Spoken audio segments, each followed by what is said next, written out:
Salut à tous. Bon, aujourd'hui, j'avais envie de clarifier certaines choses concernant le côté chaleureux de l'homme et le côté froid de l'homme. Pour ajouter deux notions qui sont l'âme et l'esprit, euh, euh, l'esprit c'est quelque chose d'intelligent, c'est de l'information qui est intelligente, c'est froid, tandis que l'âme c'est plus ce côté chaleureux, c'est rattaché à la mémoire. Donc l'esprit c'est une forme de mémoire aussi, mais qui n'est pas rattachée à la planète. Tandis que l'âme elle-même est reliée à la planète, à l'expérience mémorielle de la planète. Donc, je m'explique. Pourquoi est-ce que je dis ça? Parce que voilà, quand on devient mental, on apprend à se comporter plus d'une façon froide que chaleureuse. Euh, donc, voilà. Ce que je veux dire, c'est que on croit trop que être chaleureux, émotif, bon, gentil, mielleux et tout ça, c'est bien. Donc après, on ira peut-être au paradis pour certains. Il y en a qui croient comme ça et ils préfèrent être gentils parce que ils prennent moins de risques de manière générale en étant gentils. C'est facile d'être gentil, d'être très, comment dire, serviable. C'est facile d'être bon avec tout le monde parce que voilà, les gens comme ça, ils verront que je suis quelqu'un de bon, que je ne suis pas mauvais. Donc voilà, mais l'enjeu c'est pas ça. Dans le sens où le bien, le mal, ces deux aspects-là manipulent la race humaine actuellement. Je ne dis pas qu'il n'existe pas des choses qui sont positives et négatives, non. Je dis juste que l'enfer ne se trouve pas dans l'au-delà. L'enfer est un état psychologique. Ce n'est pas un endroit comme on pourrait le croire, comme le décrit la Bible, interprété par la Bible. Parce que dans la Bible, il y a aussi des sous-entendus. C'est très, je veux dire, littéraire, imagé. C'est comment on dit, c'est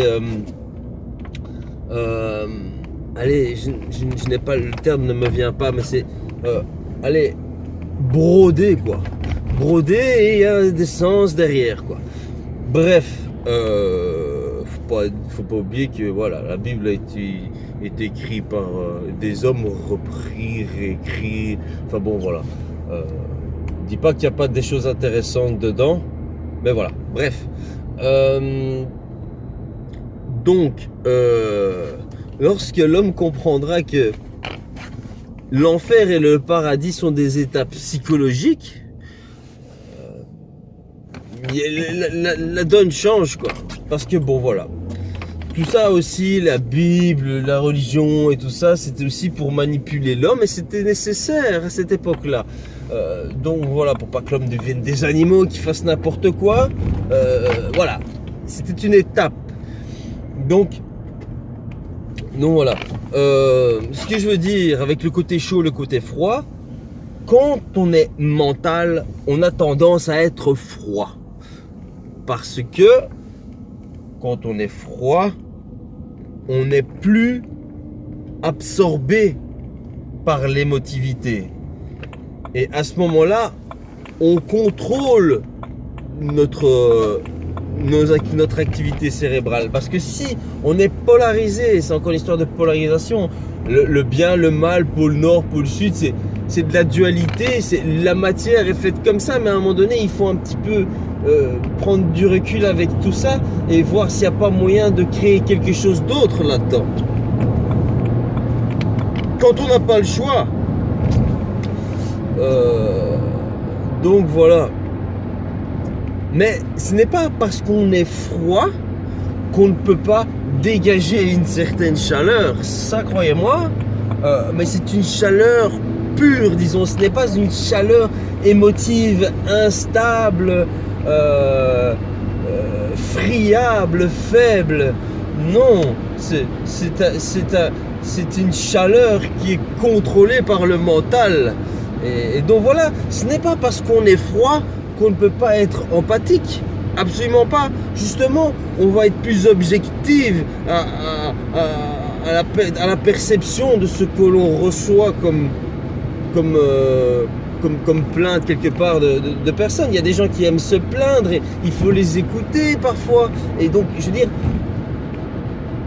en ayant un mental plus froid, on peut très bien écouter et comprendre mieux que quelqu'un de très empathique, puissance 1000, qui ne contrôle pas et qui veut juste être là pour, pour écouter la personne, pour que la personne entende ce qu'elle a envie d'entendre, mais ce n'est pas ça. Ce n'est pas comme ça que ça se passe. Ce n'est pas en disant à quelqu'un ce qu'elle a envie d'entendre que la situation va s'améliorer. On le sait tous, ça. Il faut ramasser un petit peu dans sa gueule pour comprendre, c'est tout. Et tant que l'homme ne comprendra pas qu'il doit contrôler son mental, il ne peut pas être chaud et être faible, à fleur tout le temps. Non, ça ne va pas comme ça. Maintenant, c'est mon point de vue, hein. Moi, je compte pas stagner dans un marais encore longtemps, quoi. Vous voyez. Donc voilà. La matière est là pour la conscience expérimente la matière. Il existe différentes dimensions de ce qu'on veut, probablement une infinité de choses qui sont créées forcément, parce que c'est la conscience elle-même qui crée.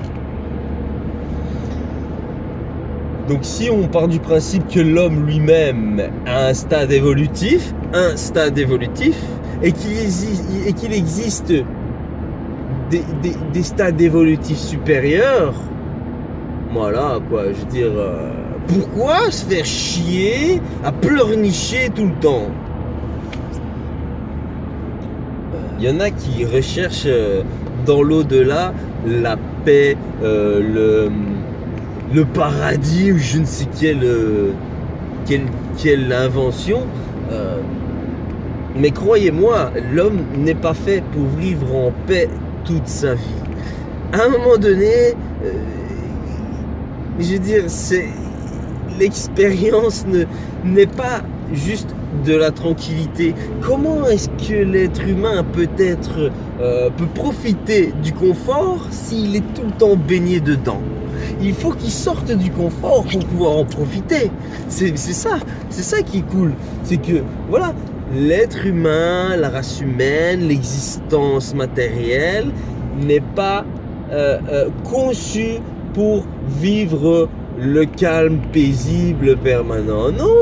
Non, mais comment est-ce qu'on peut avancer et comprendre des choses, créer, évoluer ouais, c'est pas possible dans le calme tout le temps.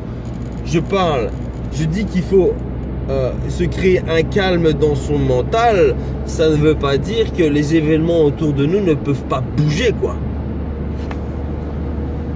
Maintenant, voilà, tout le monde recherche des choses différentes. Voilà, il y en a qui cherchent à dormir, qui dorment. Hein. Ça, c'est pas mon business, ça. Mais voilà, je veux dire, c'est tellement ennuyant de dormir. Des fois, ça fait du bien de se reposer, ça je dis pas, c'est pour ça il faut profiter de tout. Mais tout reste passager. Il n'y a rien qui est permanent, linéaire, continu, non. Tout bouge tout le temps. Et encore une chance. Sinon on s'emmerderait, putain.